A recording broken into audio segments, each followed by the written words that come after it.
தினமலர் ஆன்மீகம் சேனல் நேயர்களுக்கு எனது அன்பு வணக்கம். சாத்திரம் தெளிவோம் நிகழ்ச்சிக்கு உங்களை வரவேற்கிறேன். வீரசைவ மரபு பற்றி நம்ம தெரிஞ்சுட்டு வரோம். நமக்கு விளக்கம் சொல்வதற்காக, நம்முடைய கேள்விகளுக்கு பதில் சொல்வதற்காக நம்முடன் இணைந்திருப்பவர் கனகராஜீஸ்வரன் ஐயா அவர்கள். ஐயா வணக்கம்.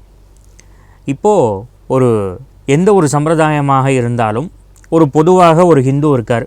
அவர் இந்த சம்பிரதாயத்துக்குள்ளே போனோம் அப்படின்னு சொன்னால் அதுக்குன்னு சில தீட்சைகள் விதிமுறைகள்லாம் இருக்கும். ஒரு பொது இந்து வீரசைவராக வரணும் அல்லது அந்த சமயத்துக்குள்ளே பிடித்து போய் உள்ளே வரணும் அப்படின்னு சொன்னால் அவர் என்ன பண்ணணும்? தீட்சை யார்கிட்ட தீட்சை வாங்கணும்? என்னென்ன செய்யணும்? இதை பற்றி சொல்லணும்.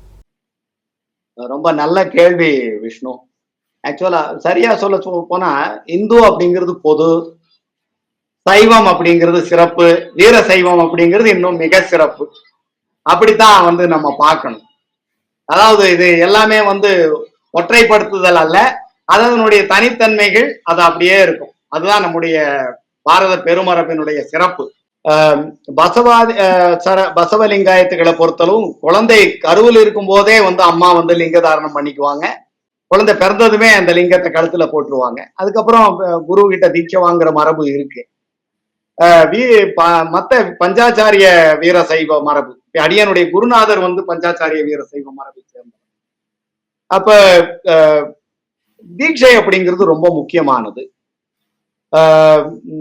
இங்க பாத்தீங்கன்னா தமிழ்நாட்டுல துறவி மடங்களும் துறவி சன்னியாசிகளால நடத்தப்படக்கூடிய குருபீடங்களும் இல்லறத்து குருநாதர்களாலும் வீரசைவ தீட்சை வழங்கப்படுது. அதுல எந்தவித பேதமும் கிடையாது. எந்த ஜாதி, எந்த வர்ணம், எந்த மொழி, எந்த ஆண் பெண், ஏழை பணக்காரர், இந்த மாதிரியான பேதங்கள் வீரசைவத்துல கிடையாது. எல்லாருக்குமே தீட்சை வழங்கப்படும்.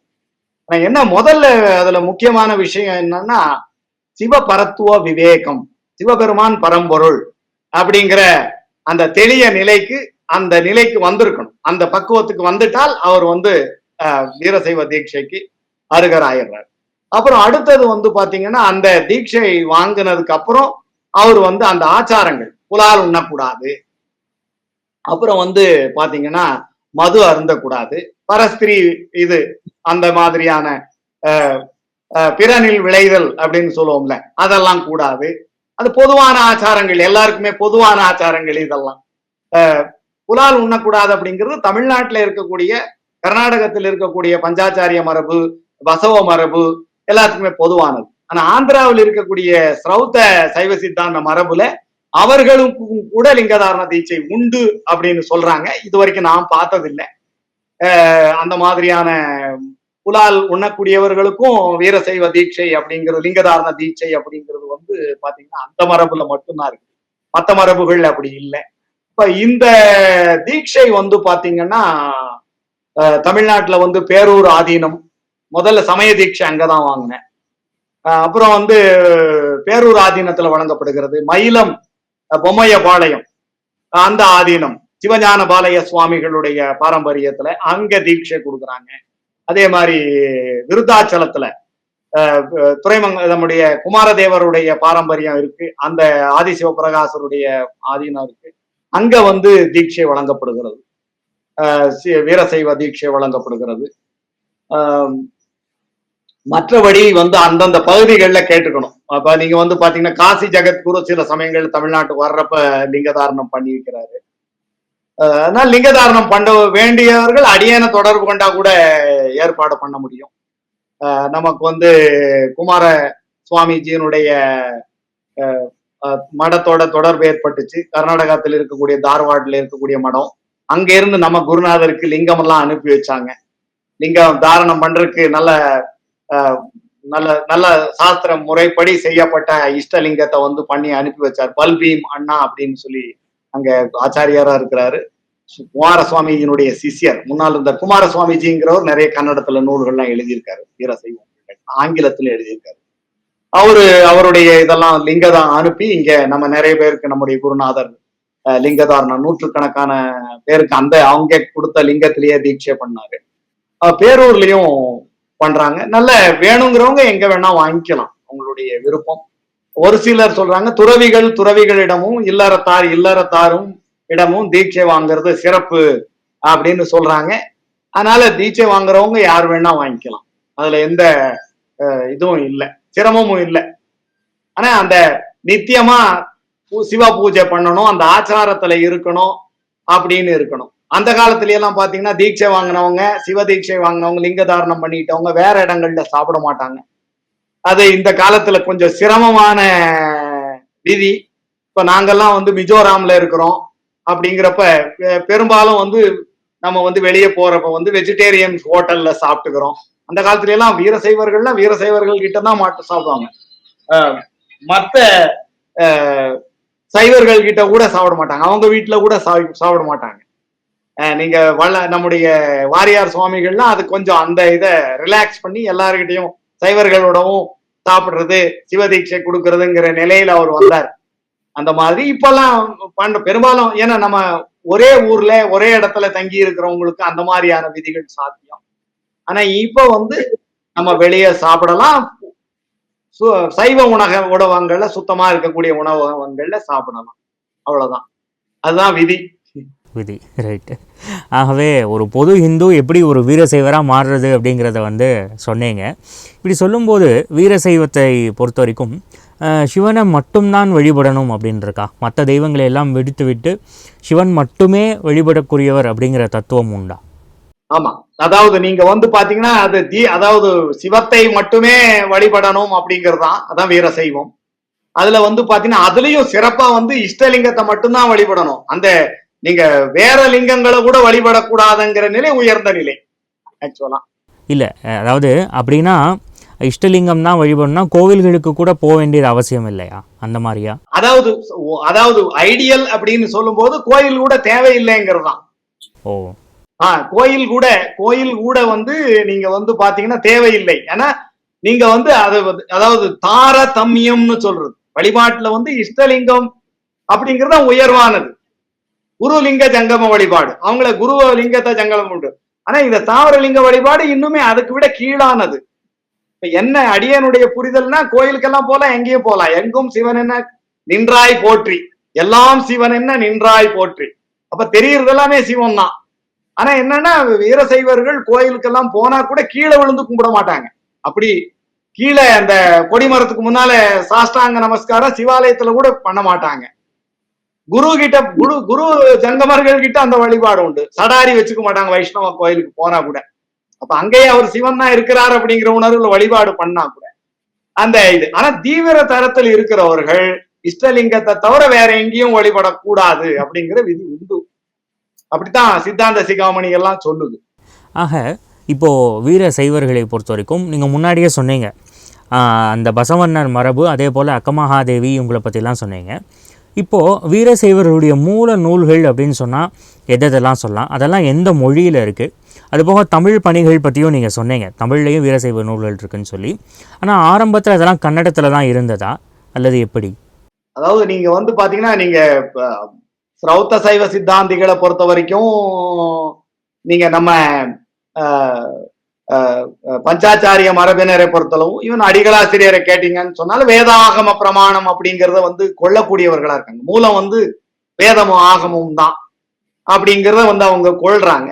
அதுக்கப்புறம் வந்து பாத்தீங்கன்னா நம்முடைய தமிழ்நாட்டுல எப்படி பக்தி இலக்கியம் இருக்கும், அதே மாதிரி நம்முடைய வீரசைவ வச்சன இலக்கியம் எல்லாமே பல மொழிகள்ல வெளியாகி வந்திருக்கு. நிறைய மொழிகள் தமிழ்ல கூட இருக்கு, ஆங்கிலத்துல மொழிபெயர்த்திருக்காங்க. அது பெரிய ப்ராஜெக்டா பண்ணி பசவ ஆதி சரணர்களுடைய வச்சன இலக்கியங்கள், அதை இலக்கியம் முழுக்க வந்து தொகுத்து அதை வந்து பல்வேறு மொழிகள்ல வெளியிட்டு இருக்காங்க. நிறைய வந்து உங்களுக்கு அதை கேட்க, எனக்கெல்லாம் இப்ப கன்னடம் படிக்க தெரியாது, பேசுவேன். இப்ப யூடியூப்ல நிறைய வீடியோஸ் எல்லாம் இருக்கு, அதையெல்லாம் பார்த்து வந்து உங்களுக்கு கேட்கலாம். நிறைய இலக்கியங்கள் அந்த மாதிரி இருக்கு. கன்னடம் அதாவது வசவாதி சரணருடைய வசனங்கள் தான் பிரமாணமா வந்து இன்னைக்கு இருக்கக்கூடிய இவர்கள் கொள்ளுகிறார்கள். இப்ப தமிழ்நாட்டை பொறுத்த வரைக்கும் நிறைய இலக்கியங்கள் இருக்கு. நீங்க ஆதி சிவபிரகாசர், சாந்தலிங்கடிகளார், குமாரதேவர், அப்புறம் வந்து திருப்போரூர் சிதம்பர சுவாமிகள், துறைமங்கலம் சிவபிரகாசர், நீங்க பாத்தீங்கன்னு சொன்னா இஷ்டலிங்கத்தை வந்து வழிபாடு செய்வதற்காகவே பல நூல்கள் பாடியிருக்காரு. இஷ்டலிங்கத்து மேல வந்து கர்நாடகத்துல கூட தனியா இல்ல. அதாவது நீங்க பாத்தீங்கன்னா ஒவ்வொரு வச்சனக்காரரும் அவருடைய சிக்னேச்சர் மாதிரி ஒண்ணு வச்சிருப்பாரு. அந்த அந்த நூல்கள்ல வந்து அவருடைய கூடல சங்கம தேவா அப்படின்னு குகேஸ்வரா அப்படின்னு முடிப்பாரு அல்லம பிரபுதேவர். கூடல சங்கம தேவா அப்படின்னு சொல்லி நம்முடைய பசவர் முடிப்பார். அப்படி சென்ன கூடல சங்கம தேவான்னு சென்ன பசவர் முடிப்பார். அப்படி ஒவ்வொருத்தருடைய மூர்த்திக்கு சிவநாமம் இருக்குது. அந்த சுவாமியினுடைய பேர் அப்படியே இருக்கும் உங்களுக்கு. ஒவ்வொருத்தருடைய அவங்களுடைய இஷ்ட தெய்வமா கொள்ளக்கூடிய அந்த மூர்த்திக்கே பேர் வச்சிருவாங்க, லிங்கம் சுவாமியுடைய பேர். அப்ப அந்த வழிபாடு வந்து அவங்க செய்யறாங்க. அப்ப அந்த நூல்கள் எல்லாம் வச்சனங்கள் எல்லாம் வருது. இப்ப நம்ம துறைமங்கலம் சிவபிரகாசர் இஷ்டலிங்க அபிடேக மாலை அபிஷேகம் பண்றதுக்கு, இஷ்டலிங்கத்துக்கு அபிஷேகம் பண்றதுக்கு அந்த வீரசைவ நெறிய வந்து தெளிவா வரையறுத்து அதை சொல்லி அதை பாடுற மாதிரி குரில் நெடில் வீரசைவ இஷ்டலிங்க நூல்களை எல்லாம் வந்து அவர் பாடியிருக்காரு. தமிழ்லயும் நிறைய நூல்கள் இருக்கு, தத்துவ நூல்கள் இருக்கு, தோத்திர நூல்களும் நம்முடைய துறைமங்கலம் சிவபிரகாசர் பாடியிருக்காரு. சாந்தலிங்கடிகளார் வைராகிய சதகம் அப்படின்னு சொல்லி ஒரு நூல் பாடியிருக்காரு. அந்த நூல் வந்து வழிபாட்டுக்குரிய நூலா இருக்கு. நிறைய நூல்கள்லாம் இருக்கு. அதாவது அதுக்கெல்லாம் பஞ்சம் இல்லை. சொல்றதுக்கு இன்னைக்கு அதை சொல்லி கொடுக்கறதுக்கு, அதை விளக்கி சொல்றதுக்கு ஆட்கள் அறிஞர்கள் குறைவா இருக்காங்க. அதுதான் இப்போதைக்கு நமக்கு இருக்கக்கூடிய பெரிய. ரொம்ப தெளிவாக சொன்னீங்க.